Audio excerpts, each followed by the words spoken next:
કાઢી હોય પણ એ ચાનો કેફ કેટલો રહે છે. બપોરે 2-3 વાગ્યા સુધી આમ કંઈ ન મળે ને તોય ચાલી જાય. અમારે સ્વયંસેવકો થાકી ગયા હોય ને કહીએ કે અત્યારે જમવા જવાનું નથી પણ ચા આપી દે, આપી દો સ્વામી, 6 વાગ્યા સુધી કામ કરી નાખશું. એક ચાનો ગ્લાસ આપણે પીએ છીએ એનો એટલો કેફ રહે છે. એમ જો આ વિચાર રોજ સવારના આત્માને પરમાત્માનો આ જો વિચાર થયો હોય ને તો રોજ આપણને આખો દિવસ કેફમાં જાય. પ્રશ્નનો કોઈ પ્રસંગ જ ઊભો ન થાય જો બરાબર વિચાર થયો હોય તો. આ દુનિયા માત્રના પ્રશ્નનું કારણ એક જ છે, અહમ અને મમત્વ. અને દુનિયા માત્રના પ્રશ્નોનો ઉકેલ એક જ છે, આત્મા અને પરમાત્મા.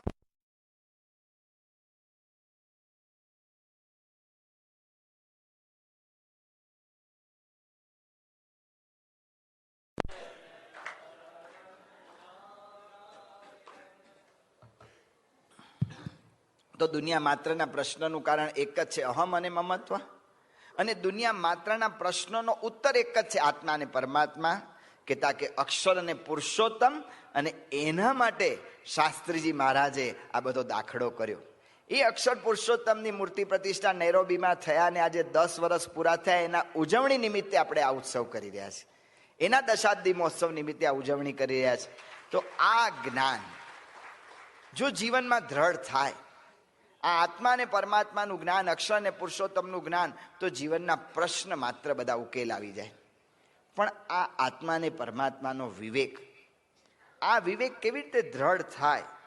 તો તુલસીદાસજી કહે છે કે બેનું સતસંગ વિવેકન હોય, રામ કૃપા બિન સુલભન સોય. બેનું સત્સંગ વિવેકન હોય. સત્સંગ વગર એ આ વિવેક ન થાય. સત્સંગ થવો જોઈએ. એટલા માટે જ શબરીને ભગવાન રામચંદ્રજી એ જ વાત કરી. શબરીને એ જ વાત કરી કે પ્રથમ ભક્તિ કર સંતન સંગા. હે શબરી, તું પહેલી ભક્તિ સંતનો સમાગમ કર. ભગવાન પોતે બેઠા છે પણ ભગવાન પોતાની વાત નથી કરતા, પણ સંતની વાત કરે છે કે સંતનો સંગ કર. પૂજ્ય બ્રહ્મદર્શન સ્વામીએ કહ્યું હતું કે બાળકને નવરાવી ધોવરાવીને ભગવાન આગળ મૂકે છે સંત. ભગવાનનો સાક્ષાત્કાર થયો હોય તો પણ સ્થિતિ માટે તો સંતને જ ભગવાન સોચવે છે કે સંત આગળ જાઓ. નામદેવ હતા, બહુ નાના હતા, ભગવાનની આગળ મૂર્તિ આગળ ભગવાન એના પિતાજી એને કહીને ગયા કે ભાઈ થાળ ધરાવજે. તો નામદેવ બધું થાળ ને બધું ધરાવ્યો. આપણે તો થાળ ધરાવીએ છીએ અને ભગવાન કંઈ ઘરે લે કે ના લે એનું મારા જેવાને કંઈ ધ્યાન રહેતું નથી ને સીધું લઈને ખાવા માંડીએ. નામદેવ બહુ નિષ્ઠાવાળા હતા, અસાધારણ બાળક હતા. એટલે નામદેવ જ્યારે ભગવાન થાળ ધરાવતા હતા ત્યારે એમણે જોયું કે થાળમાં કંઈ ઓછું થયું નહીં. તો પાછો પડદો પાડ્યો, પાછો થાળ ગાયો, ફરી પડદો ખોલ્યો, પાછું ઓછું થયું નહીં. એ તો બેઠા હઠ લઈને કે નહીં ખાઓ ને તો મરી જઈશ, કેમ ખાતા નથી? અને એની ભક્તિને વશ થઈને ભગવાને ગ્રહણ કર્યું. એમની ભક્તિને વશ થઈને ભગવાને ગ્રહણ કર્યું. પણ ભગવાને પછી તો નામદેવની ઉપર એટલી કૃપા કરી નાખી કે પંઢરપુરની અંદર વિઠોબાની જે મૂર્તિ એ નામદેવ સાથે રોજ વાત કરે. ભક્ત નામદેવ સાથે રોજ વાત કરે. આમ રોજ આપણને કેમ છો, શું છો, એવું બધું પૂછે લે. મૂર્તિ આટલું બધું પૂછે, કેટલી કૃપા. એક દિવસ ત્યાં સંત તુકારામ, પછી ગોરો કુંભાર, એ બધા જે બધા ભક્તો છે એ બધા ભક્તો ત્યાં બધા ગોષ્ઠી કરતા હતા રોજ. એની વાતની ખબર પડી નામદેવને, એટલે એને થયું કે ચાલો આપણે ગોષ્ઠીમાં જઈએ. એટલે ભક્ત નામદેવ ત્યાં ગોષ્ઠીમાં ગયા. ત્યાં ગોરો સંત સંત જ્ઞાનેશ્વર, પછી આ બધા ગોરો કુંભાર ને બધા બેઠા હતા. સંત જ્ઞાનેશ્વરના ભાઈ નિવૃત્તિનાથ અને એના બીજા એક ભાઈ સોપાનદેવ અને એમના બેન મુક્તાબાઈ, આ બધા સ્થિતિ પામેલા ભક્તો હતા. મુક્તાબાઈએ પ્રશ્ન કર્યો કે આટલા બધા ભજનમાં બધા ભક્તો આવે છે, આમાં કેટલા હાચા છે એની પરીક્ષા કરો. તેને સંત જ્ઞાનેશ્વરે નામને કહ્યું ગોરો કુંભારને કે તમે પરીક્ષા કરો. તે ગોરા કુંભાર તો જેમ ઓલું માટલાને આમ મારે ટકોરો એટલે ખબર પડે કે બોદું છે તો કાચું છે, એવી રીતે પરીક્ષા કરવા માંડ્યા. એટલે દરેકના માથામાં આમ મારે આપણે આંગળીથી અને ટકોરો મારે અને એનાથી પરીક્ષા થાય. નામદેવને ત્યારથી જ થઈ ગયું કે આવી રીતે કંઈ પરીક્ષા કરાય, આ કંઈ પરીક્ષાની રીત છે. પણ કંઈ વાંધો નહીં, એમને તો વિશ્વાસ હતો કે હું તો પાકો જ છું. એટલે ગોરો કુંભાર જેને માથે ટકોરો મારે ને એ કચ્ચા, ને કોકને એને લાગે તો કે એ પક્કા. એને તરત નામદેવના માથે ટકોરો માર્યો. ટકોરો મારીને કહ્યું કે એ કચ્ચા. અને નામદેવની ચોટલી ઊભી થઈ ગઈ. ભાગ્યા સીધા ભગવાન વિઠોબા પાસે પંઢરપુરમાં પહોંચ્યા અને કહ્યું કે શું તમારા આ બધા ભક્તો આવા ભક્તો હોય? તમે મારી સાથે વાતો કરો છો ને મને કચ્ચા કયો? ભગવાને કહ્યું કે જો, કૃપાથી હું તને દર્શન આપું છું, મારી કૃપાથી હું તારી સાથે વાતો કરું છું, પણ તને આ કચ્ચા એવો શબ્દ લાગ્યો ને એ જ દેખાડે છે કે તું કાચો છો.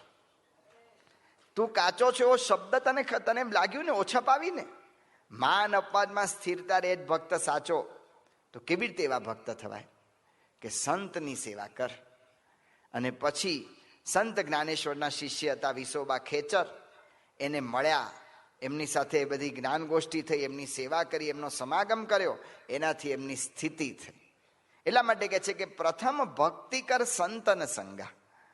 જ્યારે ભગવાન રામચંદ્રજી નીકળ્યા વનવાસમાં નીકળ્યા ને ચિત્રકૂટથી આગળ નીકળ્યા ત્યારે ભગવાન રામચંદ્રજી વાલ્મીકી ઋષિને મળ્યા.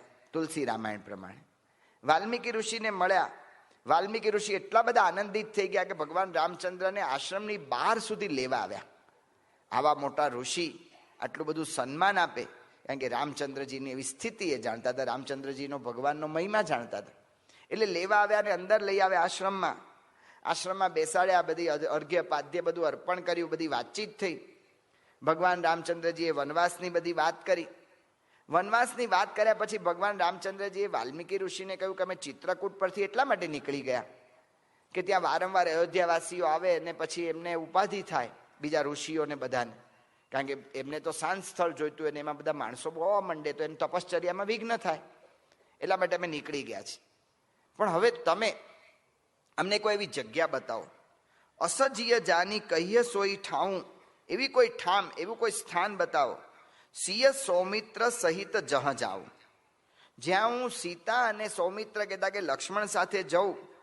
તહ રુચિ રચિર પરન તૃણશાળા, ત્યાં પર્ણની તૃણશાળા રચીને બાસ કરવું કછું કાલ કૃપાલા. અમારે વનવાસના 14 વર્ષ કાઢવાના છે, 14 વર્ષ સુધી હું ત્યાં વાસ કરું એવું મને કોઈક સ્થાન તમે બતાવો. એવી વાત વાલ્મીકીજીને કરી. ત્યારે વાલ્મીકીની જ્યારે વાત કરી ત્યારે વાલ્મીકીજી હસ્યા કે ભગવાન, તમે તો મનુષ્ય ચરિત્ર કરો છો, તમે બધું જ જાણો છો, તમે શું નથી જાણતા? તમે આ મનુષ્ય ચરિત્ર કરો છો, તેમ છતાં પણ તમે આ પ્રશ્ન પૂછીને મને જો સેવા આપી છે તો હું તમને કહું કે તમે ક્યાં વાસ કરો. સુનહુ રામ અબ કહું નિકેતા, જહાં બસવું સિય લખન સમેતા. હે રામ, હું તમને બતાવું કે તમે ક્યાં લક્ષ્મણ અને સીતા સાથે તમે રહેશો. જિન્હ કે શ્રવણ સમુદ્ર સમાના, કથા તુમરી સુભગ સરી આના. ભરહી નિરંતર હોહી ન પૂરે, તિન્હ કે હિય તુમ કરુ ગૃહ રૂરે. જેના કાન એ સમુદ્ર સમાન હોય. શું સાંભળવા માટે? તમારી કથારૂપી નદીઓ એની અંદર ઠલવાયા જ કરે. તો પણ જેમ સમુદ્રની અંદર અનેક નદીઓ ઠલવાય છે પણ સમુદ્ર કાંઈ છલકાતો નથી, એમ જેના કાન અનેક કથાઓ સાંભળ્યા જ કરે અને છતાં પણ થાકે નહીં, એવી જે વ્યક્તિ છે એનું હૃદય એ તમારે વાસ કરવા યોગ્ય છે. એવું વ્યક્તિ એ તમારે વાસ કરવા માટે યોગ્ય છે. જો આ વાત કરે છે તુલસીદાસજી. 1980ની સાલમાં પ્રમુખ સ્વામી મહારાજને મોતિયાનું ઓપરેશન કર્યું. અમેરિકાની અંદર સ્વામી બાપા ત્યાં હતા. બોસ્ટનની અંદર પ્રમુખ સ્વામી મહારાજ બિરાજતા હતા અને ત્યારે સ્વામી બાપાની સાથે ત્યાં સેવાનો અવસર મળ્યો હતો. પહેલે જ દિવસે સ્વામીએ કહ્યું કે કથા શરૂ કરો. એમાં એવું હતું કે સ્વામીને ઓલું આંખનું ઓપરેશન એટલે આખા રૂમમાં અંધારું રાખવાનું. આપણે એક ટેબલ લેમ્પ આપણા માથે આપણે રાખ્યો હોય ને એનાથી આપણે વાંચવા. થોડી વાર મેં વાંચ્યું, અડધો પોણો કલાક, અને મેં જોયું કે બાપા આરામ કરતા હોય તો આપણે બંધ કરીએ. પણ જેવું આમ સ્વામી બાપા સામે જોઈએ ને તરત સ્વામી આમ માથે આમ હાથ કરે કે આમ નાકે હાથ કરે, આમ કરે તેમ કરે, એટલે આપણે જાણવાનું કે આ જાગે છે એટલે શરૂ થાય. પણ એ કથા શરૂ થાય એટલે સવારના 8:30 પોણા 9 બાપાનો નાસ્તો પતે ને વાંચવાનું શરૂ કરવાનું. 12:30 1 સુધી સતત વાંચ્યા જ કરવાનું. બાપા તો આડા પડ્યા. મને તો એમને પણ કોઈ આડો પડવાનું કહે તો હું ઊંઘી જ જાઉં. હું રાત જોતો હોઉં ક્યારે મને કોઈ કહે, નહીં તો હું પડી લઉં, ન કહેતો. પણ આ તો બાપા તો આવી રીતે આડા પડ્યા હોય, અંધારું હોય, સાંભળ્યા જ કરે. 12:30 વાગે ને ઓલા સેવક પૂછવા આવે કે સ્વામી હવે જમવાનું લાવું? સ્વામી કે લાવો. એટલે હું તરત ચોપડી બંધ કરી દઉં, કારણ કે 3 કલાક વાંચ્યો ને, રાત જોતો કે કોક જો વચ્ચે આવે ને તો ઊભો થઈને ફરકલી એક મારી આવું. તો એટલા માટે જેવું આમ બંધ કરું, સ્વામી કે ના, હજી ઓલા છે ને થાળ લાવતા બીજી 15 મિનિટ થઈ જશે, હજી કથા ચાલુ રાખો. તો કથા આપણે વાંચવાનું ચાલુ રાખીએ, અને પછી પાછું ઓલા થાળ લઈ આવે. સ્વામી કે હજી આ પ્રસંગ અધૂરો છે એટલે વાંચવાનું ચાલુ રાખો. તે લગભગ સ્વામી વાંચ્યા સાંભળ્યા જ કરે. પછી હું જમવા જાઉં એટલે આત્મા સ્વરૂપ સ્વામીનો વારો આવી જાય. 4 વાગે રૂમની બહાર તૈયાર થઈને બેસી જવાનું કે ઉઠ્યા નથી સ્વામીને વાંચવાનું શરૂ કરવાનું. આ રાત સુધી આ સતત કાર્યક્રમ ચાલે, તોય સ્વામી થાકે નહીં. જેવી આંખો સ્વામીની વાંચવાની બધી આમ શક્તિ આવી ગઈ, પછી તો મોતિયો ઉતરાયો હતો એટલે લેન્સ આવી ગયો, ને પછી ચશ્મા આવી ગયા સ્વામી. એટલે પછી સ્વામી પોતે જાતે જ ચોપડી લઈ લે અને ગમે ત્યારે વાંચ્યા જ કરે. હવે જો તુલસીદાસજી શું કે છે, જીન કે શ્રવણ સમુદ્ર સમાના, કથા સરિત જેની અંદર ઠલવાયા જ કરે, તેમ છતાંય જેનું કાન એ થાકે નહીં ભગવાનની કથા વાર્તા સાંભળવામાં. હે રામચંદ્રજી, તમે તેના હૃદયની અંદર નિવાસ કરીને રહેજો. કહેતા કે પ્રમુખ સ્વામી મહારાજના હૃદયની અંદર સાક્ષાત ભગવાન બેઠા છે. આપણે નથી કહેતા, આ તુલસીદાસ કહે છે. આ તુલસીદાસજી કહે છે. પછી શું કહે છે કે આવી રીતે લોચન ચાતક જિન્હ કરી રાખે, રહહિ દરસ જલધર અભિલાષે, તિન્હ કે હૃદય સુદન સુખદાયક, બસહુ બંધુ સિંહ સહ રઘુનાયક. જેના લોચન તમારા દર્શન કરવાની અંદર તલપાપડ રહેતા હોય એવા હૃદયની અંદર તમે નિવાસ કરજો. પ્રમુખ સ્વામી મહારાજ સવારના ઉઠે અને સ્વામી સ્નાનાદિક વિધિ પતાવી દે ત્યાં સુધી લેન્સ પહેર્યો નથી હોતો. સ્નાનાદિક વિધિ પતાવે પછી સ્વામીને લેન્સ સેવક ધારણ કરાવે છે. લેન્સ ધારણ કરાવે ત્યારે દિવ્ય પુરુષ સ્વામી જ્યારે સેવામાં હતા એમણે વાત કરી હતી કે હું એક આંખે લેન્સ પહેરાવું, જમણી આંખે, હજી ડાબી આંખે પહેરાવાનો બાકી હોય, પણ જમણી આંખે દેખાવાનું શરૂઆત થઈ તો સ્વામી શું પ્રયત્ન કરતા હોય એ વખતે કે ઠાકોરજીની મૂર્તિના દર્શન થાય. તો એટલા માટે સ્વામીની આગળ ઓલી મૂર્તિ રાખી મૂકી હોય તો સ્વામી બાપા આડા પડી જાય, એટલે ભાઈ બીજા આંખે લેન્સ તો પહેરો. 1 મિનિટમાં શું જાય છે? જીનહી કે લોચન ચાતક સમ, ચાતકની જેમ તમારા દર્શન માટે અભિલાષા રાખતા હો. હે રામ, એવા પ્રમુખ સ્વામી મહારાજ તમારા રહેવાનું સ્થાન છે. એવા પ્રમુખ સ્વામી મહારાજ તમારે રહેવાનું સ્થાન છે. પછી આગળ વાત કરે છે, શીશ નવહી સુર ગુરુ દ્વિજ દેખી, પ્રીતિ સહિત કરી વિનય વિશેષ. જેનું શીશ એ નમ્યા કરતું. અમારે સર્વમંગલ સ્વામી વાત કરે છે કે કોકને બીડીનું વ્યસન, કોકને દારૂનું વ્યસન, કોકને આવી રીતે બધા વ્યસન, ગુટકાનું વ્યસન, કોકને ચાનું વ્યસન, એમ પ્રમુખ સ્વામી મહારાજને વ્યસન છે. શેનું વ્યસન? પગે લાગવાનું વ્યસન. જોજો પ્રમુખ સ્વામી મહારાજને દિવસની અંદર ગમે ત્યારે તમે જોજો, આખો દિવસ આમ ઘડીકમાં પૂજામાં આવે ને હાથ જોડેલા હોય, પૂજા પતે ને હાથ જોડેલા હોય, સ્વામી આમ નીકળતા રસ્તામાં કોક મળે હાથ જોડેલા હોય, આખો દિવસ નમતા જ હોય. તિથલની અંદર પ્રમુખ સ્વામી મહારાજની જન્મ જયંતિ થઈ. જન્મ જયંતિ એ વખતે 1 લાખ અને લગભગ 10,000 વ્યક્તિ ત્યાં આવ્યા હતા. અને એટલા વ્યક્તિ આવેલા હતા, બધાની ઈચ્છા હતી કે છેલ્લે આપણે ભગવાન અને ગુરુની આરતી કરીએ. આરતીના દીવા પ્રગટ્યા, સ્ટેજ ઉપર સદગુરુ સંતોના હાથમાં આરતી આપવામાં આવી. સ્વામીએ કહ્યું કે મને આરતી આપો. છેલ્લી ઘડીએ કહ્યું એટલે કોઈક એક સદગુરુની થાળી સ્વામીને પકડાઈ દીધી. બધા જે બેઠા હતા દર્શકો, દર્શન કરનારાઓ, એ લોકોની સામે તો ભગવાન અને સ્વામી હતા એટલે બધા એમની આરતી ઉતારતા હતા. પ્રમુખ સ્વામી મહારાજની સામે કોણ હતું? બધા હરિભક્તો. તો પ્રમુખ સ્વામી મહારાજ એની આરતી ઉતારતા હતા. ત્યાં સંચાલકે જાહેરાત કરી કે આવું દ્રશ્ય પહેલી વાર જોવા મળે કે ગુરુની જયંતિ છે ને ગુરુ એના શિષ્યની આરતી ઉતારે. ત્યારે સ્વામી બાપા શું કહે છે? સ્વામી બાપા કહે છે કે હું તમારા બધાની અંદર ભગવાન સ્વામિનારાયણ, શાસ્ત્રીજી મહારાજ અને યોગીજી મહારાજ જોઉં છું, એટલે મારી ફરજ છે, એટલે હું તમારી આરતી ઉતારું છું. જે કહ્યું ને, સિયા રામમય સબ જગ જાની, કરું પ્રણામ જોડી જુગ પ્રાની, સિય રામમય સબ જગ જાની, કરું પ્રણામ જોડી જુગ પાની, મારા બે હાથ જોડીને હું આ બધાની અંદર સિયા રામમય જાણું છું. તો આ જ વાત અહીંયા કરે છે કે જેનું શીશ નમતું હોય, હે રામ, એવા પ્રમુખ સ્વામી મહારાજ તમારે રહેવાનું સ્થાન છે. આ વાત અહીંયા આગળ સમજાવે છે. બીજી વાત આગળ કરે છે કે જેના અંદર રામ ભરોસો હૃદય નહીં દૂજા, કરનિત કરહી રામ પદ પૂજા, જેને ભગવાન સિવાય બીજો કોઈ વિશ્વાસ ન હોય, ભગવાનમાં અતૂટ વિશ્વાસ હોય, એ તમારે નિવાસ રહેવાનું સ્થાન છે. સીએમ પટેલ હતા, એમણે સ્વામીને ફોન કર્યો. સ્વામી બાપા દેશમાં હતા અને લંડન થોડા દિવસમાં જવાના હતા કે બાપા અત્યારે ખાલિસ્તાનવાદીઓની ઉપાધિ બહુ છે. એર ઇન્ડિયાના એક પ્લેનને તો એ લોકોએ ફૂંકી માર્યું હતું ને એમાં બધા જ પેસેન્જરો મરી ગયા હતા. એટલે તમે કૃપા કરો ને એર ઇન્ડિયાના પ્લેનમાં ન આવો. ટિકિટ તો લેવાઈ ગઈ હતી એર ઇન્ડિયાના પ્લેનની, પણ તમે એમાં ના આવો ને બીજા પ્લેનની ટિકિટ અમે લઈ દઈએ. સ્વામીશ્રી શું કહે છે? પ્રમુખ સ્વામી મહારાજે કહ્યું કે સીએમ, તમને ખાલિસ્તાનવાદીઓનો વિશ્વાસ છે, એટલો ભગવાનનો વિશ્વાસ નથી કે અમને બચાવી લેશે. આ પ્રમુખ સ્વામી મહારાજ એટલા માટે કહે છે કે હે રામ, તમે એવાના હૃદયની અંદર તમારું નિવાસ સ્થાન છે. એ ભગવાન એ કેવા છે કે સબકે પ્રિય સબકે હિતકારી, દરેકને પ્રિય દરેકના હિતકારી. અહીંયા જ નૈરોબીથી અમે ગયા હતા 80ની સાલમાં નકુરુ, અને ઓલું ગરમ પાણીના કુંડ છે લેક હેલિંગ્ટન, એ ત્યાં બધે લઈ ગયા હતા. ત્યાં તો ખાલી ઓલી વરાળ જ લેવાની હતી. મને એમ કે બીજું કંઈક હશે, તો કંઈ બેઠા બેઠા વરાળ લેવાની ને એમાં શું થાય કે એમાં આપણા શરીરમાંથી બધો પરસેવો નીકળે, સ્ટીમ બાથ. મેં કહ્યું ભાઈ અમે સ્ટીમ બાથ દેશમાં આખો દાડો લીધા જ કરીએ છીએ. આ સ્ટીમ બાથ છે ને અમારે દેશમાં આખો દાડો સ્ટીમ બાથ જ લેવાનો હોય છે કે સ્ટીમ બાથ. પણ સ્વામીને તો ત્યાં બેઠા અને સ્વામીએ ધૂન શરૂ કરી. તો કેટલી બધી ધૂન ચાલી, અડધો પોણો કલાક સુધી સ્વામિનારાયણ સ્વામિનારાયણ સ્વામિનારાયણ સ્વામિનારાયણ, સોરી 80માં ની 77માં તો ધૂન ચાલી સ્વામિનારાયણ સ્વામિનારાયણ સ્વામિનારાયણ સ્વામિનારાયણ. એમાં બધા સંકલ્પ કરાવતા હતા. અમારે સારંગપુર એ વખતે નવા નવા બધા મેલેરિયાના મચ્છરો એ વખતે નવા નવા આવેલા અને બહુ સંતો માંદા પડતા હતા. એટલે મેં સ્વામીને આગળ કહ્યું, મેં કહ્યું સ્વામી ધૂન કરીએ આપણે, સારંગપુરમાં બધા મચ્છર મરી જાય. સ્વામી કે મચ્છર મરી જાય એવું ધૂન ન કરાય, કોઈ મરે ને એવી ધૂન ન કરાય, આપણે એવી ધૂન કરો કે બીજે જતા રહે.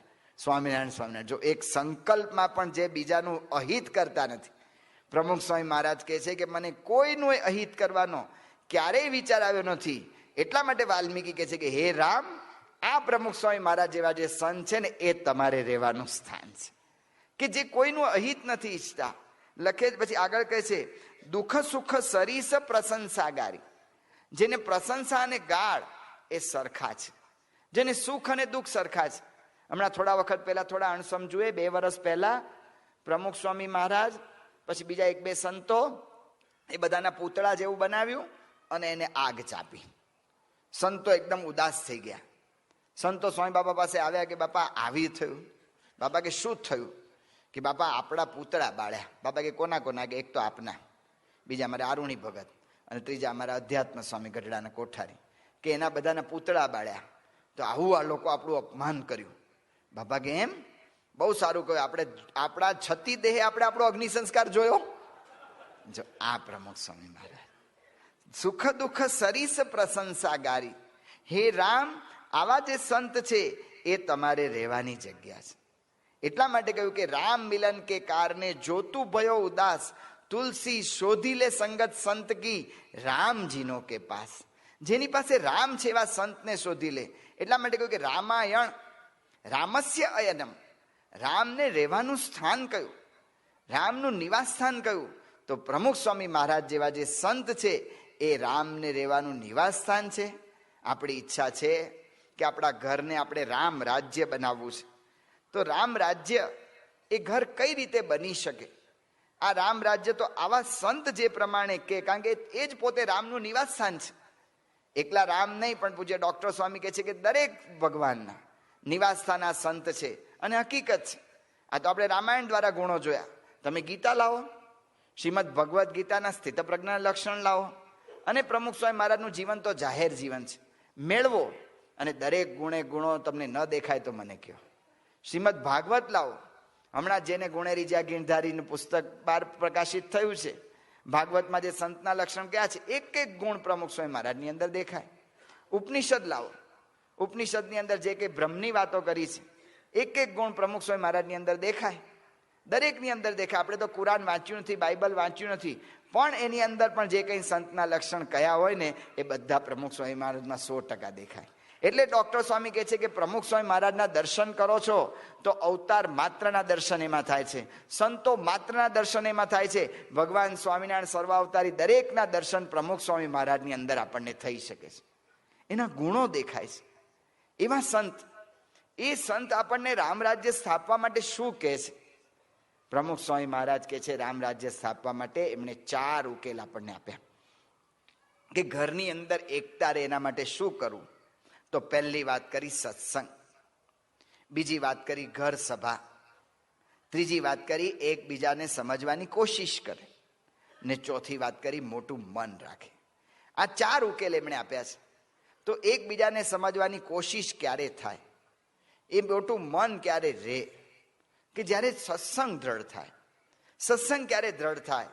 તો એક જ ઉકેલમાં બધો ઉકેલ આવે છે, એ છે ઘર સભા. ઘર સભા ને ઘર મંદિર. ઘરમાં જો રામ પ્રધાન થશે, ભગવાન પ્રધાન થશે, અને ઘરમાં ભગવાન પ્રધાન થાય તો બધું જ થાય. પણ આજે એની જગ્યાએ ઘર મંદિર ને ઘર સભાની જગ્યાએ ઘર મંદિરનું સ્થાન ટીવીએ લીધું છે, અને ઘર સભાનું સ્થાન એના કાર્યક્રમે લીધું છે. સમય અને સ્થાન બધાની અંદર ટીવી આગળ આવી ગયા છે. આપણને બહુ સારું લાગે છે કે ટીવી ને બધું, પણ એની અંદર કેટલા નુકસાન જાય છે. ઘણી વખત ઓલી વાસ્તુમાં જઈએ ને બધે આપણે ફૂલ છાંટીએ, પછી પૂછીએ કે ભગવાનનું કંઈ રહેવાનું કંઈ બનાવ્યું, તમે કંઈ ભગવાનને ક્યાં પધરાવશો? એ કે સ્વામી સરસ જગ્યા ગોતીશ, ભગવાનને કંઈ ડિસ્ટર્બ જ ન થાય એમ કરીને કઈ જગ્યા બતાવે ખબર છે?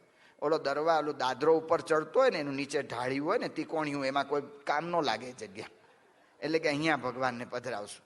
અને ટીવીને મુખ્ય જ આગળ મૂકે. અમારે ઓનિડાની જાહેરાત આવતી હતી, એ તો કહેતો હતો કે હું રાક્ષસ છું, શિંગડાવાળું દ્રશ્ય આવે એની અંદર.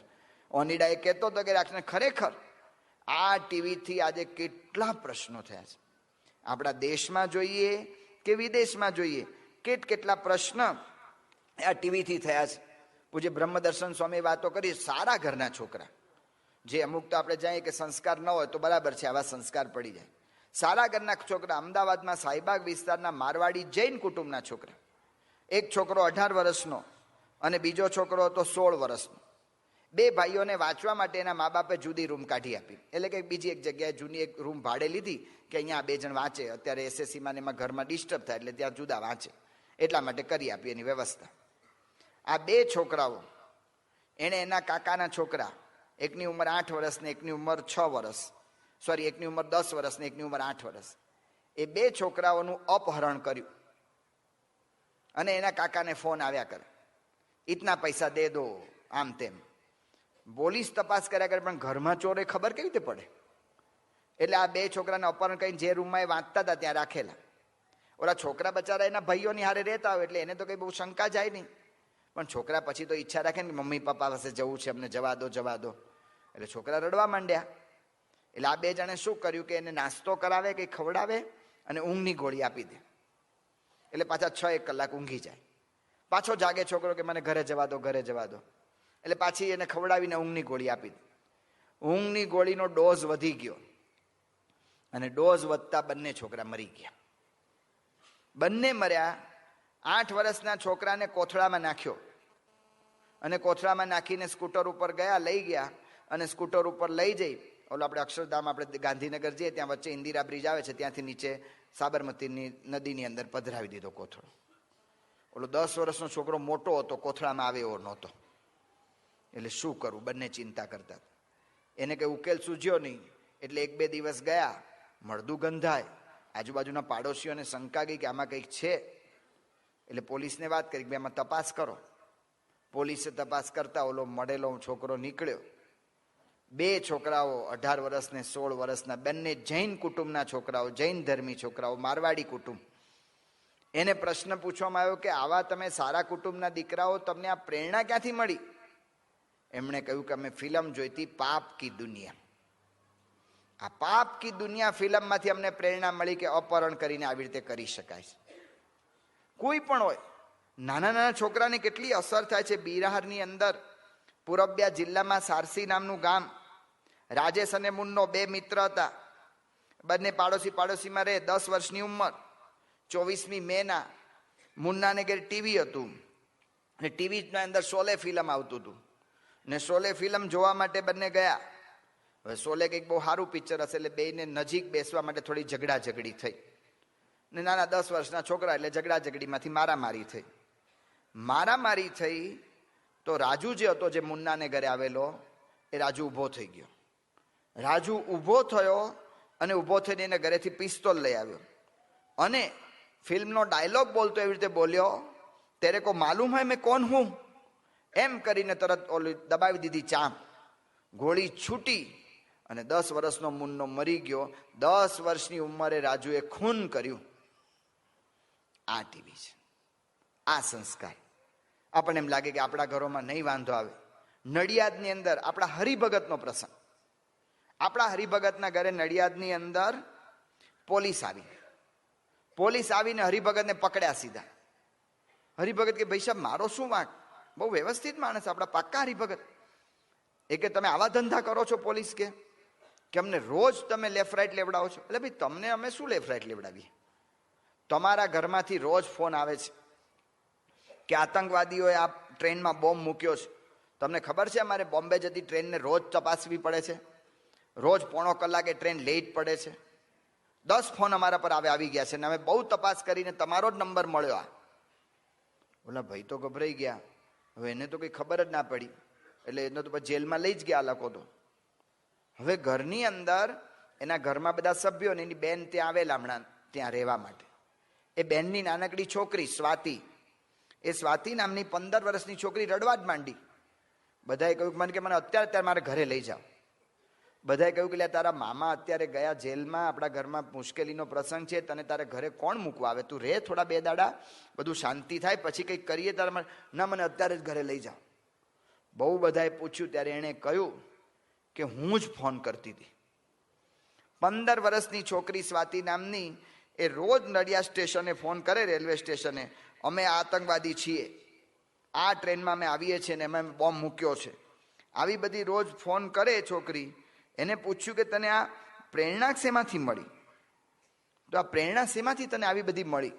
એ છોકરી કહ્યું કે આતંકવાદીઓની આંખે નામની જે સિરિયલ આવે છે એમાંથી મેં આ પ્રેરણા લીધી.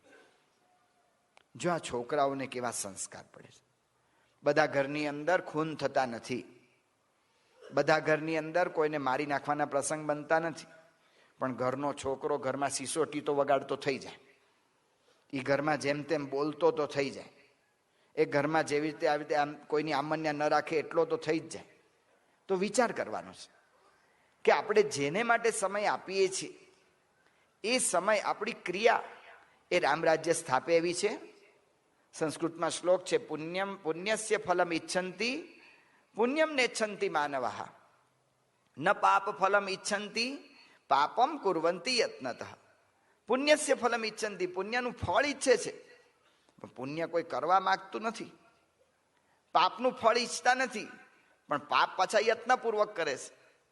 પુણ્યનું ફળ ઈચ્છતા હોઈએ, રામ રાજ્યનું ફળ ઈચ્છતા હોઈએ તો આપણી ફરજ રહેશે કે આપણે કંઈક કરવું પડશે. આ ટીવી અને એના સંસ્કારો બાળકોને નાખીએ છીએ એના પહેલા એને ઘર સભાના સંસ્કારો નાખવા પડશે. ઘરની અંદર એક સરસ મજાનું મંદિર હોય, એ મંદિરની અંદર રોજ ભગવાનની 2 ટાઈમ આરતી થતી હોય, ભગવાનને થાળ થતો હોય, એ ભગવાનને રોજ ધરાવતા હોય, એનું વાતાવરણ જ આખું બદલાઈ જાય, ઘર મંદિર બની જાય. એ મંદિરની અંદર સભા થતી અને એ ઘરની અંદર રોજ સાંજે ઘરના બધા સભ્યો ભેગા થઈને સભા કરે. અમે કઈ બહુ મોટી સભા કહેતા નથી, રોજની 25 થી 30 મિનિટ 20 મિનિટ કાઢો. દરેક ઘરના સભ્યો એ આટલો સમય કાઢીને થોડું ભજન ભક્તિ કરે તો કેટલો ફેરફાર થાય છે. પ્રમુખ સ્વામી મહારાજે આ ઘર સભા રૂપી આ એક ઈલાજ આપીને કેટલું મોટું કામ કર્યું છે. આ તો બનેલા પ્રસંગો કહે છે, કેટલાના ઘરની અંદર રામ રાજ્ય સ્થપાયા. નામ સહિત કહીએ છીએ. રાજકોટની અંદર શૈલેષભાઈ ધાનાણી નામના ભાઈ નવા રાજકોટમાં આવેલા, વિનુભાઈ નામના એક હરિભગત, એને રૂમ પોતાની ભાડે આપી, એને ભાડે આપવાની જતી એટલે એને ભાડુઆત તરીકે રાખ્યા. શૈલેષભાઈ ધાનાણી બચારા મજૂરી આમ સામાન્ય કામ કરે એટલે સામાન્ય બધું કામ કરે, ફેક્ટરીના વર્કર હતા એટલે પગાર આછો પાતળો હોય, પગાર થોડો વધારે મળે એના માટે એને નાઇટ ડ્યુટી ને એવું બધું થોડું વધારે ઓવરટાઈમ કરે તો એને મળે. એટલે ઓવર ટાઈમ કરવા માંડ્યા. ઓવર ટાઈમ કરે એટલે ઘરમાં રાતના 10-11 વાગે આવે. 10-11 વાગે આવે એમાં મંથરા જેવા હોય જ આ લોકની અંદર. કોકે એના પત્નીને શબ્દ નાખ્યા, કેમ મોડા આવે છે, તપાસવું, આઘા પાછા થતા હોય, આવી તમને ખબર ન પડે, આ તો તમને અમે કહીએ, તમે ભોળા એટલે, આવી બધી વાતો નાખી હશે. પત્નીને શંકા શરૂ થઈ.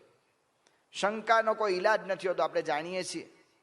એટલે શંકા દ્રઢ થતી ગઈ, ઘરમાં બોલાચાલી થતી ગઈ, ઝઘડા થતા ગયા અને એટલા બધા ઝઘડા વધી ગયા. એક દિવસ એના પત્નીએ આપઘાત કરવાનો પ્રયત્ન કર્યો. એણે પોતાના શરીર ઉપર ઘાસતેલ છાંટ્યું ને આમ સળગાવવા તૈયાર થયા હતા. અને શૈલેષભાઈને કંઈ ખબર પડીને બૂમાબૂમ કરીને આજુબાજુના પાડોશીઓ બધા દોડી આવ્યા અને માંડ માંડ બધું ઠાર્યું. પણ શૈલેષભાઈને એ દિવસે એવું થઈ ગયું કે આના કરતાં હું મરી ગયો તો સારું હતું. મારું મોઢું શું દેખાડું? હું હવે જેવો બહાર નીકળીશ આખી શેરીમાં બધા જાણતા થઈ ગયા કે આની વહુ આપઘાત કરે એવું આના વ્યવહાર છે. મારું લોકમાં મોઢું શું, મારું સન્માન શું? અતિશય દુઃખી થઈ ગયા. વિનુભાઈ જેમણે એને ભાડે ઘર આપેલું એમણે કહ્યું કે શૈલેષભાઈ, આવા પ્રસંગો ઘરમાં ન બને એના માટે પ્રમુખ સ્વામી મહારાજે ઈલાજ આપ્યો છે કે ઘર સભા. શૈલેષભાઈ કઈ સત્સંગી નહોતા. કે ઘર સભા એટલે શું? તો કે અમારે ઘરે થાય છે, તમે આવીને જોજો. રોજ વિનુભાઈને ઘેર ઘર સભા થાય, એમાં 15-20 મિનિટ 25 મિનિટ શૈલેષભાઈ બેસે. અઠવાડિયું બેઠા ને એમને ગમ્યું કે રોજ આ ભગવાનનું શાસ્ત્રનું વાંચન થાય, કથા વાર્તા થાય, થોડું ભજન થાય, થોડું કીર્તન થાય. શૈલેષભાઈ એમના ઘરે જઈને વાત કરી કે આપણે ઘર સભા કરીએ. એના પત્નીને એની દીકરી એની સામે એવી શંકાથી જોતા હતા કે આ કંઈક નવો દાવ કરે છે. એટલે કોઈ બેઠા નહીં, એકલા શૈલેષભાઈ બેસે. રોજ ભજન ગાય, પછી વાંચન કરે. મહિનો 2-4 મહિના આવું ચાલ્યું ને એના પત્નીને એને જોયું કે હકીકત આ માણસ વ્યવસ્થિત કરે છે અને આ સારું કામ છે. એના પત્ની એ ઘર સભાની અંદર બેસતા થઈ ગયા, એની દીકરી બેસતા થઈ ગયા. આજે શૈલેષભાઈ રાજકોટની અંદર સંપર્ક કાર્યકર્તા તરીકે સેવા બજાવે છે અને એનું ઘર આખું એક થઈ ગયું. આ રામ રાજ્ય સ્થપાઈ ગયું. આ પ્રમુખ સ્વામી મહારાજે અજમાવેલો અને સિદ્ધ કરેલો પ્રયોગ છે. લલિતભાઈ ભામોદરા સંતોને આવીને મળ્યા, ભામોદરા ગામના લલિતભાઈ, કે સ્વામી ઘરમાં બહુ પ્રશ્ન છે. કે શું પ્રશ્ન છે? કે મારા ઘરમાં મારી બા ને મારી પત્ની ઝઘડા બહુ થાય છે. તો કે સમજાવો ને. કે સ્વામી સમજાવેથી કોઈ માનતા નથી, મારે તો ઘરમાં જવું જ નથી. કે તમે પ્રયત્ન તો કરો સમજાવવાનો. કે મેં પ્રયત્ન કર્યો. મારી બાને મેં કહ્યું કે બા એ બીજા ઘરમાંથી આવ્યા હોય, આ વાતાવરણ એને નવું પડે, એના સંસ્કાર જુદા હોય, તો તમે થોડું લેટ ગો કરો. બા કે લે, તો બહુ ઘેલો થઈ ગયો. તે મેં મારી પત્નીને કહ્યું કે તમે થોડું સમજો, બા હવે મોટી ઉંમર થઈ ગઈ, પાકે ગળે કાંઠા ન ચડે, હવે કંઈ સ્વભાવ સુધરે નહીં, આપણે થોડું ચલાવી લેવું. તો કે મને એવી ખબર નહીં કે તમે આવા માવડિયા છો. તો કે હું તો વગર સેન્ડવિચે સેન્ડવિચ છું, મારે શું કરવું આમાં? કે છે સંતોને કહ્યું. સંતોએ કહ્યું ઘર સભા કરો. ત્યાં લલિતભાઈ આવીને વાત કરી કે ભાઈ ઘર સભાની વાત કરે છે તો ઘર સભા આપણે કરીએ. તો પછી લલિતભાઈ, બીજા તો કોઈ હતા નહીં ઘરમાં, 3 જ વ્યક્તિ. લલિતભાઈ પોતે જ બધું બેસી ગયા, પોતે જ ધૂન ને પ્રાર્થના શરૂ કરી દીધી. એટલે એમની બા આવીને બેસી ગયા. એની બા આવીને બેઠા એટલે એની વહુએ જોયું કે ઓલી બેઠી છે, આપણે નથી જવું. તે આવ્યા જ નહીં ઘર સભા. બીજે દાડે એના વહુએ નક્કી કર્યું હતું, એટલે એના પત્નીએ શું કર્યું કે ઓલું વાસણ ઉટકવાનું કામ બધું પોસ્ટપોન કરી નાખ્યું, પાછળ ઠેલ્યું, અને એ વહેલા આવીને બેસી ગયા. એની માએ જોયું કે આ બેઠી છે, આપણે નથી જવું. ઘર સભામાં ઘરમાં 3 વ્યક્તિ, રોજ ઘર સભા થાય પણ 2 જ વ્યક્તિ દ્વારા થાય. પણ પ્રમુખ સ્વામી મહારાજ કહે છે કે શ્રદ્ધા રાખજો, વિશ્વાસ રાખજો, ધીરજ ગુમાવશો નહીં. આ પ્રગટનું વાક્ય છે. પ્રગટની 1 આજ્ઞા બીજી કરોડ આજ્ઞા કરતા અધિક છે. તો પ્રમુખ સ્વામી મહારાજે કહ્યું કે વિશ્વાસ રાખજો. તો શૈલેષભાઈ ધીરજ રાખી, કર્યા જ કરે ઘર સભા, વિચાર જ ન કરે કોણ બેઠું ન બેઠું. ગુરુની આજ્ઞા એટલે પાળવી, અને ઘર સભા ચાલુ રાખી. 4 મહિના પછી એવો પ્રસંગ બન્યો કે જ્યારે 2 જણ બેઠા સાથે, એટલે ઘરમાં 3 વ્યક્તિ ઘર સભામાં બેઠા, અને ધીમે ધીમે સંપ વધતો ગયો. લલિતભાઈએ સ્વામિનારાયણ પ્રકાશમાં લેખમાં લખ્યું હતું કે હવે હું 2 વર્ષ મારા ઘરમાંથી બહાર નીકળી જાઉં ને તો પણ મારા ઘરમાં એક ઊંચે સાદે શબ્દ નહીં બોલાય. આ રામ રાજ્યની સ્થાપના આ ઘર સભા કરે છે. આ ઘર સભા કરે છે. ખંભોળજના સૂર્યકાંતભાઈ, એક ભાઈ એમની પાસે આવીને મળ્યા અને કહ્યું કે મારા પત્નીને મારે બનતું નથી, તમારે શું કરવું?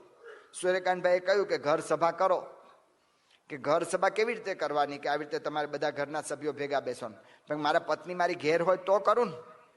6 મહિનાથી એને પિયર જતા રહ્યા છે, તો ઘર સભા કેવી રીતે કરવું?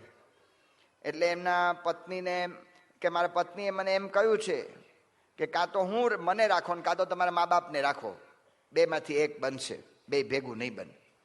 એટલે સૂર્યકાંતભાઈએ જઈને એના પત્નીને સમજાવ્યા. આપણી આવી શિબિર થતી હતી, એમાં શિબિરમાં બેસાડ્યા. શિબિરમાં એમને ગમ્યું. પછી એના પત્નીને વાત કરી કે તમારે જે પ્રશ્ન હતા એ ન થાય તો તમે ભેગા રહો કે નહીં? કે રહો. કે થોડો વખત આ પ્રયોગ કરો કે ઘર સભાનો. અને પત્ની કે કરું. ઓલા એમના ઘરે સમજાવ્યા કે આવે ને એ દિવસથી ઘર સભા ચાલુ કરી દેજો. અને એમના ઘરે ઘર સભા શરૂ થઈ. ઓલા બેન પાછા પધાર્યા અને ઘર સભા ચાલુ ને ચાલુ રહી. બધાના સ્વભાવોની અંદર ફેર પડ્યો. આજે એ ઘર તૂટતું બચી ગયું છે, ત્યાં રામ રાજ્ય સ્થપાઈ ગયું છે.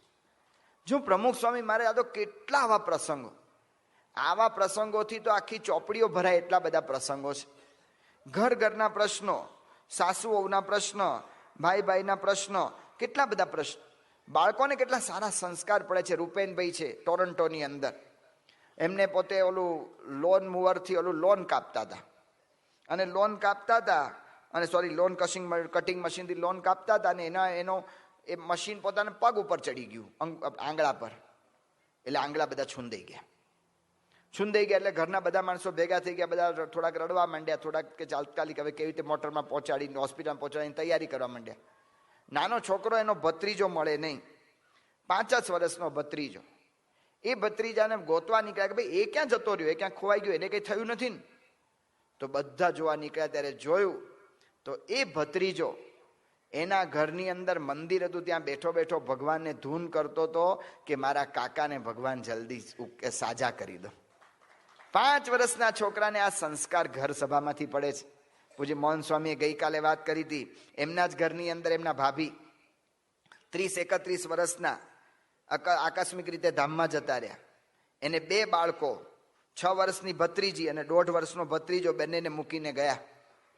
ઘરમાં સૌને 30 વર્ષના એક મા ધામમાં જતા રહે, 2 બાળકો એમને એમ રહે એટલે બધાને પ્રશ્ન તો થાય જ. એટલે બધા ઉદાસ હતા. એ બધા ઉદાસ હતા ત્યારે જેની માતા મરી ગયા છે, એટલે કે ધામમાં ગયા છે, એ ભત્રીજી એના ઘરમાં બધાને આશ્વાસન આપ્યું કે એક દિવસ તો આપણે બધા ધામમાં જ જવાનું છે ને મમ્મી તો ભગવાનના ઘરે જઈને સુખ્યા થઈ ગયા છે, શું કામ બધા રડો છો? જો આ મહંસોએ વાત કરી, ઘરની અંદર ઘર સભાથી આ સંસ્કાર બાળકોને પડે છે.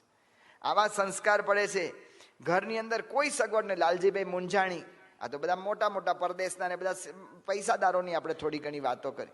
લાલજીભાઈ મુંજાણી અમદાવાદની અંદર છે અને અમદાવાદની અંદર લાલજીભાઈ મુંજાણી છે, એના ઘરની અંદર તો દરજી કામનું કામ કરે છે. દરજી કામનું કામ કરે છે. એમણે લખ્યું છે કે મારો છોકરા એન્જિનિયર થયા, 3 છોકરા. પણ ઘર સભાથી અમારા ઘરમાં કેવું વાતાવરણ થયું.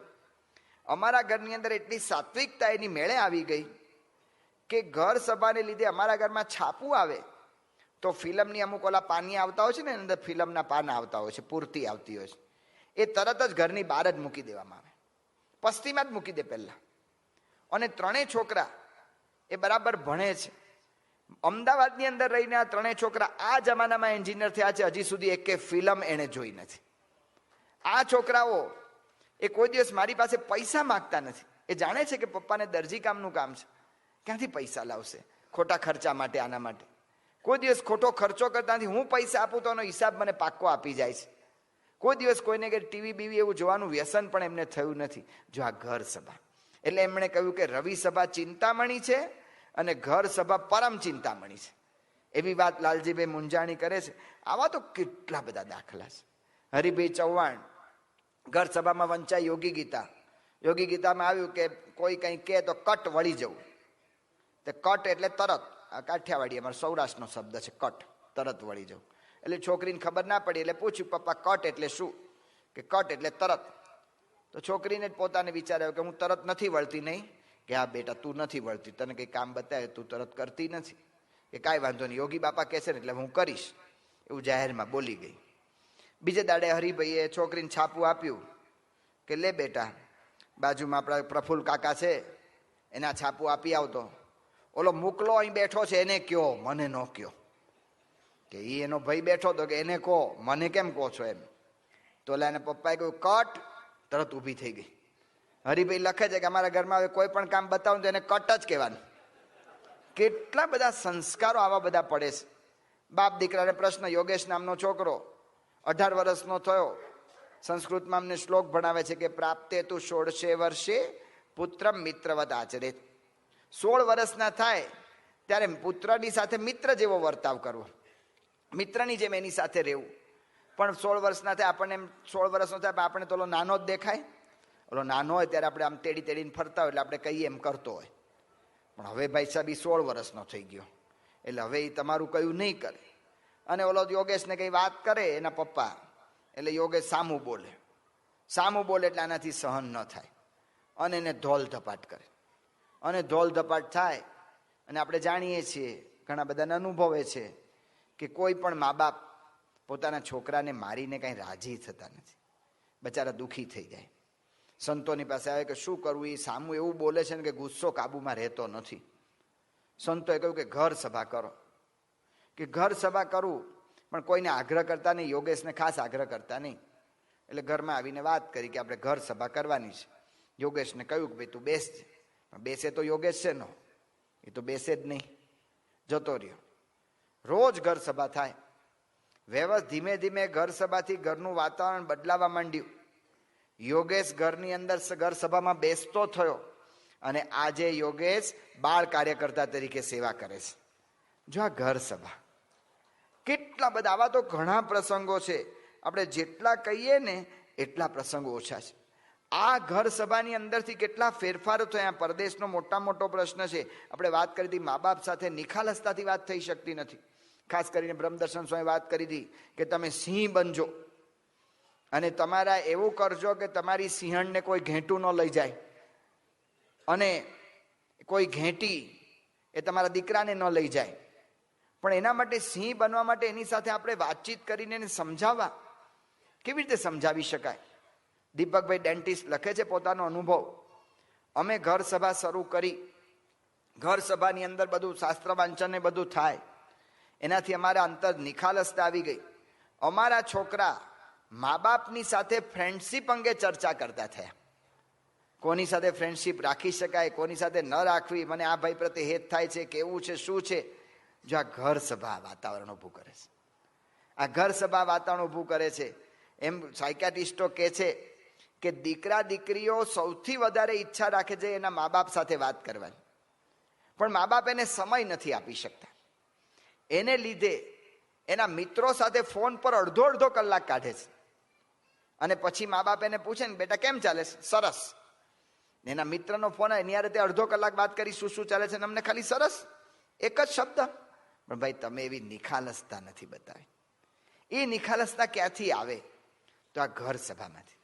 એને આપણે સમજી શકીએ, આપણને એ સમજી શકે, એ ઘર સભામાંથી થાય. Communication gap. ઓલા લખે છે હરિભગત કે મારા પપ્પા સાથે પ્રશ્ન થતો હતો અને પપ્પાને અમારામાં શંકા જતી હતી. તો આ ઘર સભા અમે કરવા માંડ્યા, અને ઘર સભા અમે કરવા માંડ્યા એને લીધે મારા પપ્પાને અમારા બેની વચ્ચેની શંકા કુશંકા દૂર થઈ ગઈ. આવા કેટલા બધા પ્રસંગો છે.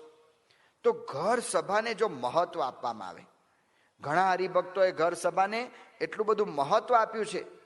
રૂપેનભાઈ કેનેડાના છે, એની આપણે વાત કરી. એ લોકોએ નક્કી કર્યું કે ચોક્કસ ટાઈમ નક્કી કરી નાખ્યો, ઘર સભાનો આ ટાઈમ. એ ટાઈમે ગમે તે હોય એ સભા ઘરે આવી જ જાય. પછી આજે મારે ઓફિસમાં કામ હતું ને હું આજે ન આવ્યો ને એવું બાનું ન કાઢે, કારણ કે એ સમજે છે કે હું ધંધો જેના માટે કરું છું એ ધંધાની અંદર જો ઘર સભા ઘરમાં થશે તો જ હું સુખી રહી શકીશ. એ ધંધાથી સુખ નહીં થાય. ઘરની અંદર નાના બાળકોને જવાબદારી સોંપી દેવામાં આવી કે તમે બધા વારા ગોઠવો. ઘણા ઘરની અંદર એવું છે કે સોમવારે આ, મંગળવારે આ, બુધવારે આ, ગુરુવારે આ. છોકરા જ વારા પાડે કે આજ મમ્મી કીર્તન ગાશે, પપ્પા વાંચશે ને હું ધૂન કરીશ. છોકરા જ બધું કરે, એને સોંપો. અમદાવાદની અંદર ઘર સભા શરૂ થઈ. એક હરિભગતને ઘરે છોકરાઓ બધા સત્સંગી પાકા એ આવ્યા. સંતોને કે ખરી લપ નાખી અમારી માથે. એટલે ભાઈ હું આ લપ થઈ તમને કે ઘર સભા ખરી લપ નાખી? કે સ્વામી બાપાએ આ તો કહ્યું છે એને લપ ન કહેવાય. કે સ્વામી અમે સમજીએ કે તમારી ઘર સભા કેવી રીતે થાય. કે જો મારા પપ્પા શું કહે, કે તમારે એક ગાદી સરસ મજાની ગોઠવી અને ગાદીની પાછળ તકિયો બકિયો બધું ગોઠવી દેવું. પછી મારા પપ્પા આવે અને ગાદી તકીએ બેસી જાય અને ગાદી તકીએ બેસે પછી શું કે તમને કોઈને ધૂન ગાતા આવડતી નથી, તમારા કોઈના સૂર બરાબર નથી, હું જ ધૂન ગાઈશ, લેમાં સારું તમે ગાવ ધૂન. પછી કે કીર્તન, એનો તો ઢાળ કોઈને ફાવતો જ નથી, હું જ કીર્તન ગાઈશ, તે કીર્તન એ ગાય. પછી વાંચવાનું તો એ જ કરે, બેટિંગ એ કરે, બોલિંગ એ કરે, ફિલ્ડિંગ એ કરે, બધું એ જ કરે. હવે કેમનું સુખ આવે રમવાનું, કે બધું હું જ કરીશ કે છે, એટલે બધું હું જ કરે, પોતે જ બધું કરે. પછી કે પછી કંઈ વાંધો નહીં સ્વામી, ભલે નહીં એકલા કરતા, પણ એ છે ને પાછા કલાક સુધી નિરૂપણ કરે છે. તમે જે માઇક નથી છોડતા ને એમ કહેતા એ છે ને એ માઇકને છોડતા જ નથી, કલાક સુધી નિરૂપણ કરે. ચાલો સ્વામી એનોય વાંધો નથી, અમારે કલાક સુધી નિરૂપણ કરે, પણ નિરૂપણમાં શું કરે છે કે જો મહારાજે શું કહ્યું કે રજોગુણમાં સુખ ન થાય. તું આ નવું પેન્ટ માગે છે ને રજોગુણ છે, એટલે મારું પેન્ટ ફાટી ગયું એટલે માગું છું, હું કંઈ નથી આ નવું માગતો તમારી પાસે. તો આવી રીતે કાંઈ ઉપદેશ આપવા માટે ઘર સભા નથી. ઘર સભાની અંદર દરેક વ્યક્તિ ભાગ લે, દરેક વ્યક્તિને જુદી જુદી જવાબદારી સોંપવામાં આવે. કેટલા બધાએ ઘર સભામાં નવા પ્રયોગ કર્યા. એની અંદર જ્યાં કેતનભાઈ પટેલ છે એટલાન્ટામાં, એમણે 6 દિવસનો કાર્યક્રમ જુદો કરી નાખ્યો. સોમવારે ભજન ગાવાના, મંગળવારે ડાન્સ કરવાનો. નાના છોકરાઓ ટીવીમાં આપણા જે ઓલું સત્સંગ દર્શનની કેસેટો બહાર પડી હોય એમાંથી ઓલા નૃત્ય શીખે. ઘર સભામાં સ્ટેજ ક્યાંથી હોય, તો એની અંદર પણ એ લોકો ઘરમાં નૃત્ય કરે. એક ભાઈ એવો પ્રયોગ કર્યો કે અમારે દીપ્તેશભાઈ પટેલ છે ન્યૂ જર્સી, કે અમે ઘર સભાની અંદર જુદા જુદા ડે ઉજવીએ અઠવાડિયે. આજે હેલ્થ ડે, તો ચર્ચા થાય કે ભાઈ ઘરમાં હેલ્થ ડે માટે આપણે રસોઈ બરાબર આવી થવી જોઈએ, આમ કરવું જોઈએ, તેમ કરવું જોઈએ. એજ્યુકેશન ડે, ભણવા માટે આપણે આવું કરવું જોઈએ. બર્થ ડે, કોઈનો બર્થડે પાર્ટી એ ઉજવાય. કેટલાક ઘર સભાની અંદર ઉત્સવો ઉજવે. હમણાં હિંડોળા ઉત્સવ ચાલે છે, તો ઘરમાં છોકરાઓને કીધું હોય તો સરસ મજાનો ઓલા અમારે ત્યાં દેશમાં તો ઓલા માચીસના ખોખાના હિંડોળા બનાવે નાનકડા, એને રોજ ઝુલાવવામાં આવે. કેટલાક જલજીલણી ઉજવે, ઓલા ટબની અંદર પાણી ભરે. ને અમારે ત્યાં તો બધી ઓલી બહુ સારી બોટ ન હોય, પણ ઓલી મીણબત્તી પ્રગટાય ને ફટફટ કરતી ઓલી બોટ ફરે, બહુ સસ્તી આવતી હોય. એની અંદર ભગવાનનો ફોટો મૂકે ને એને આરતી કરે ને એને પછી થાળ ધરાવે ને. જો ઘર સભાની અંદર કેટલું નાવીન્ય લાવી શકાય જો એનું મહત્વ સમજીએ તો. એક હરિભગત છે પંકજભાઈ પટેલ ન્યૂ જર્સીના, એમણે ઘર સભાની અંદર અંતરદ્રષ્ટિ શરૂ કરી. રોજ ઘર સભા પતે પછી 10 મિનિટ એક ચાર્ટ ભરવાનો. બધા ચાર્ટની અંદર બધા લખે કે અમને આ વસ્તુ ગમે છે આ વ્યક્તિની ને આ વસ્તુ અમને નથી ગમતી. પછી એ ચિઠ્ઠીઓ બધી મૂકવામાં આવે, પછી એની ચર્ચા થાય. તો એમણે લખ્યું કે હું જમતા મને વાંચવાનો એટલો શોખ, એટલે હું જમતા ચોપડી વાંચું. તો મારા છોકરા છોકરીએ લખ્યું કે તમે જમતા અમારા પર ધ્યાન નથી આપતા અને તમે વાંચ્યા કરો છો, અમને ગમતું નથી. તો મારી એ કુટેવ સુધરી. કેટલું નિખાલસતા ભર્યું વાતાવરણ ઘર સભાથી થાય છે. એટલા માટે પ્રમુખ સ્વામી મહારાજ કહે છે કે ઘર સભા કદાચ એકબીજાને સમજવાની કોશિશના મુદ્દા આપણને કાનથી સાંભળો કે આંખથી સાંભળો ને બધા નહીં યાદ રહે. કદાચ બીજું કશું મોટું મન રાખે, એમાં માફ કરવાની આપણી અંદર તૈયારી નહીં હોય, પણ જો એક ઘર સભા હશે ને તો બધું આવી જશે. આ પ્રમુખ સ્વામી મહારાજે રામ રાજ્ય સ્થાપવાનો મોટો ઉપાય બતાવ્યો છે, એક ઘર સભા. એક પ્રસંગ કહીને પૂરો કરીએ. જૂના જમાનાની વાત છે. એક વૈદરાજ હતા, અને વૈદરાજ હતા એ વૈદરાજે પોતે એને કઈ દવા બીજી આપતા આવડે નહીં, હરડે આપ્યા કરે. હરડે છે ને રેચ કરે કે વારંવાર સંડાસ જવાનું થાય એટલે પેટ સાફ થઈ જાય, એટલે આયુર્વેદ પ્રમાણે પછી રોગ એની મેળે શાંત થઈ જાય, એટલે હરડે આપે. પણ મારા ઓલા ફાંકા બહુ મારે, મને બધા જ પ્રશ્નોનો ઉકેલ મારી પાસે, કોઈ પણ પ્રશ્ન મારી પાસે લાવો ને મારી આગળ એની દવા.